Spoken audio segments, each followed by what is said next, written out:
საქართველოში მიმდინარე რეფორმების შესახებ ინფორმაციას მოლდოვის სახელმწიფო სტრუქტურების წარმომადგენლები იღებენ. თბილისში კიშინოვიდან ჩამოსულ დელეგაციას იუსტიციის სამინისტრო მასპინძლობს. სტუმრების სისხლის სამართლის და ორგანიზებულ დანაშაულთან ბრძოლის სფეროში მიმდინარე რეფორმებს გაეცნენ.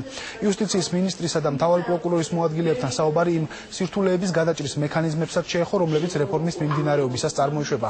იუსტიციის სამინისტროს გარდა შეხვედრები შინაგან საქმეთა და საჯარო ასრულების სამინისტროებშიც გაიმართა.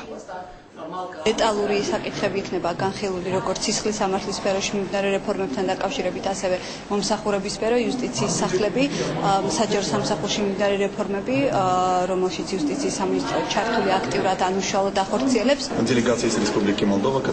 ჩვენი ვიზიტის მიზანი ურთიერთგამოცდილების გაზიარება სისხლის სამართლის კოდექსში, რეფორმების კუთხით. ჩვენ ვიცით, რომ საქართველო ერთადერთი ქვეყანაა, რომელმაც სტრატეგია შეიმუშავა სამართალდამცველი სტრუქტურებისთვის. საქართველოს გამოცდილება მოლდოვისთვის მსგავსი რეფორმების გასატარებლად აუცილებელია.